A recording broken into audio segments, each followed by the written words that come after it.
Vous avez sûrement déjà ouvert les paramètres graphiques d'un jeu et vu des dizaines d'options avec des noms pas toujours très accueillants comme Ambient Occlusion, Global Illumination ou encore Displacement. Et comme beaucoup de joueurs, vous avez probablement mis certains paramètres un peu au hasard sans vraiment savoir ce qu'ils faisaient. Et dans cette vidéo, je vais vous expliquer le plus simplement possible ce que font les différents paramètres graphiques, leur impact visuel et leur impact sur les performances.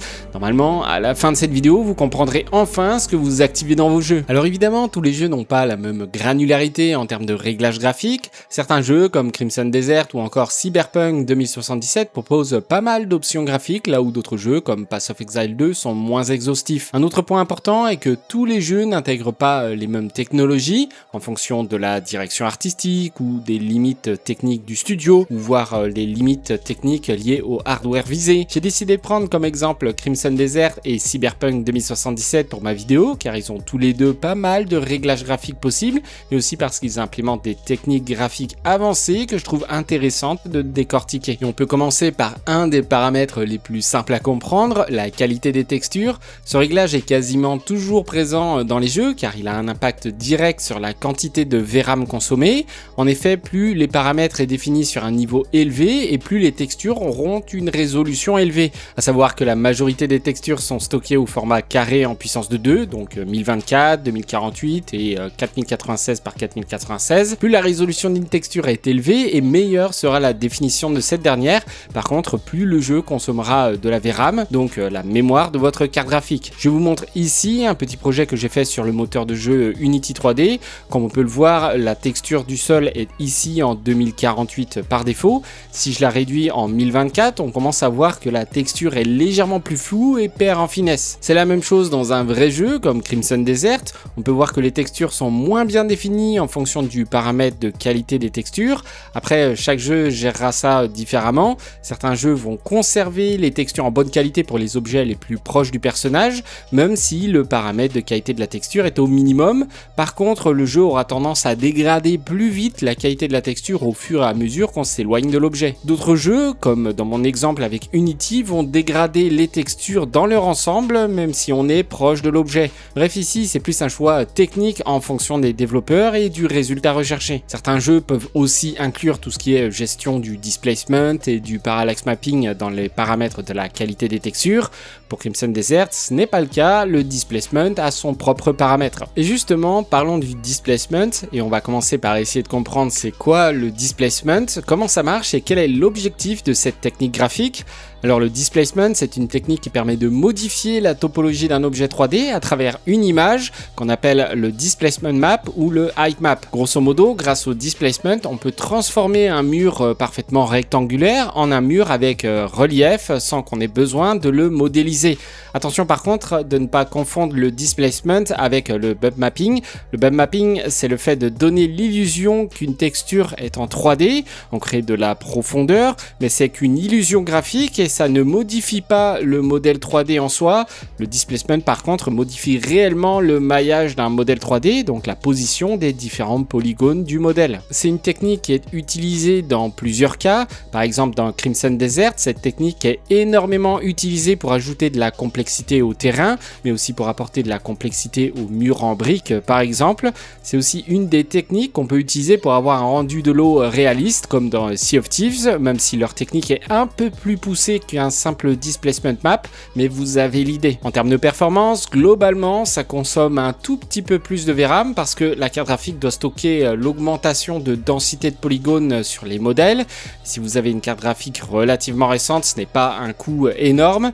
D'ailleurs, pour ce qui est des performances, les polygones ne sont plus vraiment un souci pour les cartes graphiques actuelles, dans la limite du raisonnable bien sûr, mais en général, ce n'est pas ce qui tank vraiment votre carte graphique. Pour ce qui est de l'impact au niveau du framerate, donc du nombre d'images par seconde, c'est en général négligeable quand c'est utilisé intelligemment. Par exemple, dans Crimson Desert, qu'on active ou non l'option, ça n'impacte pas le nombre d'images par seconde. Passons maintenant à l'Ambient Occlusion. C'est une option qui n'a pas toujours son paramètre dédié, et des fois elle est inclue dans les différents niveaux de réglage de qualité des ombres. Par exemple, dans Cyberpunk, on a un paramètre dédié à l'Ambient Occlusion, mais dans Crimson Desert, ce n'est pas le cas.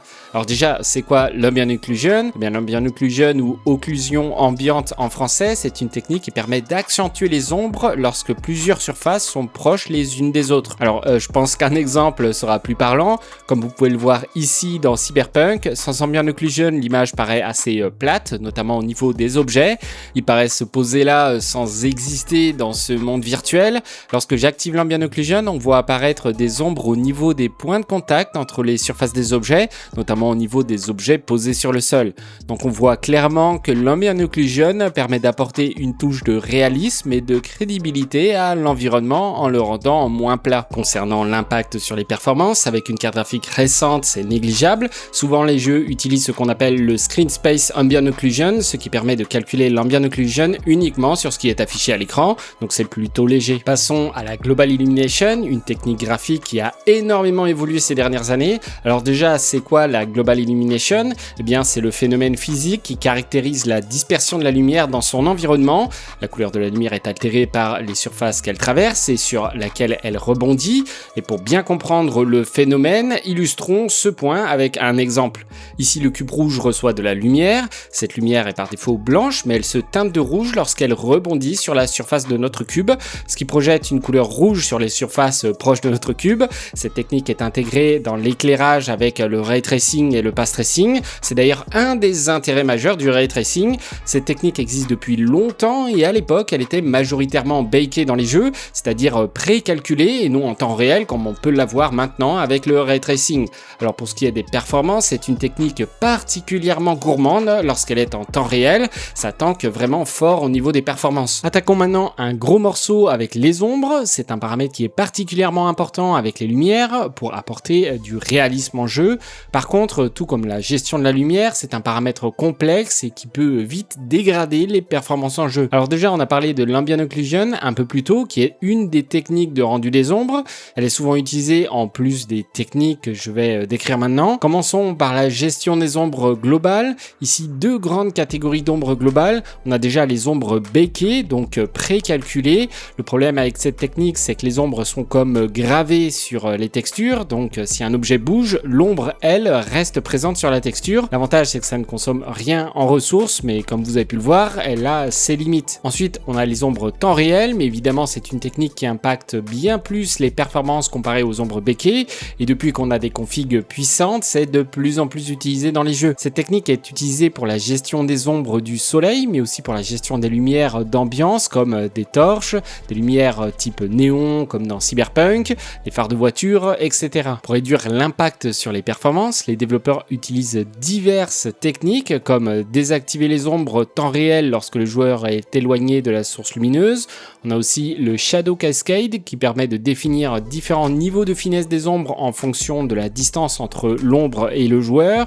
Du coup, plus le joueur est loin et moins l'ombre est précise, ce qui facilite le travail pour la carte graphique. On a bien entendu aussi la gestion des ombres au niveau du ray tracing et du path tracing, si on l'active, qui vient apporter encore plus de nuances et de précision dans la gestion des ombres. Un autre type d'ombre qu'on entend un peu moins parler, c'est l'ombre de contact, qui est une autre technique utilisée pour calculer des ombres sur des objets avec un haut niveau de détail. C'est une technique qui peut être utilisée pour avoir des ombres détaillées sur les visages et sur les vêtements des personnages, mais aussi au niveau des différents éléments des armes. La qualité des lumières regroupe souvent les techniques que j'ai mentionnées précédemment, telles que la Global Illumination par exemple, mais elle prend aussi en compte le nombre maximum de lumière affichée en même temps et le nombre maximum de lumière en temps réel. Alors malheureusement, c'est propre à chaque jeu, donc il n'y a pas de règle toute faite pour cette option. Il arrive aussi que ce paramètre se mélange avec la qualité des ombres, puisque sans lumière, il n'y a pas d'ombre. Par exemple, dans Crimson Desert, la qualité de la lumière impacte directement la qualité des ombres. Gardez en tête que c'est un paramètre qui a tendance à être gourmand. Il faudra donc toujours chercher à trouver le bon réglage pour ce paramètre quand vous cherchez à optimiser les performances en jeu. Passons à la gestion des reflets. Ici, il y a 4 techniques graphiques qui permettent d'avoir des reflets. La première technique, c'est le cube map. Grosso modo, on utilise une texture de l'environnement qu'on projette sur une surface qui est censée avoir un reflet comme une flaque d'eau, du métal poli, etc. C'est la technique la moins consommatrice, mais qui du coup ne gère pas le temps réel. Donc si un personnage passe devant cette flaque d'eau, par exemple, elle ne sera pas reflétée sur cette dernière. La deuxième technique, c'est d'utiliser les reflection probes.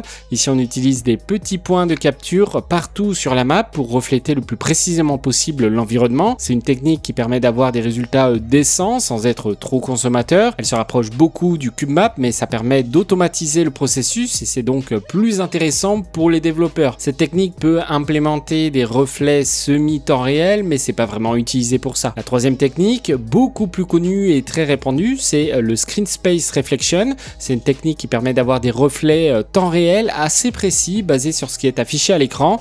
Son inconvénient, c'est qu'on ne verra pas dans les reflets les objets qui ne sont pas visibles à l'écran. C'est une technique souvent utilisée en complément des Reflection Probe. Après, elle est un peu plus consommatrice en termes de ressources comparée aux Reflection Probe, mais les cartes graphiques modernes le gèrent plutôt bien. Pour finir, la dernière technique connue, c'est le Ray Tracing et le Path Tracing. Cette technique permet, comme pour le Screen Space Reflection, d'avoir des reflets de bonne qualité et en temps réel. Elle permet aussi d'afficher des objets qui ne sont pas visibles à l'écran sur les zones reflétées, ce qui est un avantage par rapport au Screen Space Reflection. Elle présente aussi moins d'artefacts que le Screen Space Reflection. Par contre, c'est une technique extrêmement coûteuse en termes de ressources, donc il faudra une bonne carte graphique. On enchaîne rapidement sur le brouillard et les nuages volumétriques. Alors le brouillard volumétrique va énormément jouer sur la lumière et permettra d'avoir des effets visuels particulièrement intéressants. Toutefois, c'est une technique graphique qui consomme pas mal de ressources, donc il sera toujours intéressant de s'attarder sur ce paramètre si vous êtes à la recherche de paramètres optimisables. Pour ce qui est du nuage volumétrique, il est purement esthétique et peut potentiellement coûter aussi un peu de ressources en fonction de l'implémentation qui est faite en jeu. Souvent, le nuage volumétrique est moins gourmand que le brouillard volumétrique parce qu'il est souvent utilisé avec une résolution plus faible. Toutefois, à part dans No Man's Sky ou encore Star Citizen, c'est souvent un paramètre que je réduis. Par exemple, dans Crimson Desert ou Cyberpunk, c'est pas vraiment game changer d'avoir des nuages volumétriques de haute définition. Passons au paramètre le plus gourmand, le Ray Tracing et le Path Tracing. Alors déjà, c'est quoi la différence entre les deux? Eh bien, pour faire simple, le Ray Tracing et le Path Tracing permettent de simuler la lumière de manière réaliste. Toutefois, le Path Tracing est plus réaliste et permet d'avoir un rendu plus précis que le Ray Tracing. Par contre, il est aussi plus gourmand en ressources. Je vous ai mis ici un rendu avec le Ray Tracing au maximum dans Cyberpunk 2077 comparé au Path Tracing et à la rasterisation. On peut immédiatement voir la différence de rendu, surtout entre la rasterisation et le Path Tracing. Par contre, côté performance, comme vous pouvez le voir, ça tank vraiment très fort. Alors après, c'est normal et entre nous, c'est absolument pas indispensable d'avoir le Ray Tracing ou le Path Tracing pour avoir un jeu graphiquement agréable. On le voit bien avec Cyberpunk, même sans Ray Tracing, le jeu est magnifique. Donc c'est plutôt en fonction de votre matériel, de vos priorités et des technos que vous supportez. Par exemple, le Path Tracing nécessite quasiment tout le temps d'activer la Frame Generation pour avoir un framerate un minimum agréable. Allez, on termine cette vidéo un peu plus technique que mes vidéos habituelles par le paramètre de Post-Processing. Les Post-Processing sont des effets visuels qui sont appliqués après génération du rendu. On parle ici par exemple du vignettage qui consiste à assombrir les bords de l'écran. C'est souvent utilisé dans les FPS pour donner cet effet de champ de vision restreint. On a aussi l'aberration chromatique qui lui a pour but de donner un effet un peu cinématographique au rendu. Toutefois, s'il est trop présent, ça peut être gênant. Un autre effet qu'on peut retrouver sur certains jeux, c'est le film grain. Cet effet va générer un léger bruit numérique dans le but ici aussi d'avoir un rendu plus cinématographique. C'est un effet que je désactive en général car je préfère avoir une image bien lisse. En parlant de paramètres que je désactive, on a le flou cinétique ou flou de mouvement qui est aussi un paramètre que je n'apprécie pas vraiment. Il crée, comme son nom l'indique, un effet de flou sur les objets en mouvement ou lorsqu'on bouge la caméra rapidement. L'objectif est ici aussi d'avoir un effet cinématographique qu'on retrouve pas mal dans les films. Toutefois, ça va à l'encontre de la volonté d'avoir une image ultra réactive et nette puisque ça vient créer du flou de mouvement. Pour finir, un des paramètres de post-processing qu'on rencontre assez souvent, c'est le depth of field ou la profondeur de champ. L'objectif, encore une fois, est d'avoir un effet qu'on retrouve dans les films. Grosso modo, c'est un système de mise au point, comme sur une caméra, qui vient ajouter un effet de flou plus ou moins léger sur les objets qui ne sont pas à la même distance que le regard du joueur. Alors après, pour ce qui est de l'impact du post-processing sur les performances, sachez que la plupart des paramètres sont maintenant bien gérés par les cartes graphiques, donc en général, ça ne nuit pas trop aux performances. Nous voilà à la fin de cette vidéo, j'espère qu'elle vous a plu. Si c'est le cas, pensez à mettre un petit like et à vous abonner. N'hésitez pas à faire vos retours sur la vidéo en commentaire et à me poser vos questions s'il y a encore des sujets qui sont pas tout à fait clairs. Sur ce, je vous dis à la prochaine, prenez soin de vous, ciao!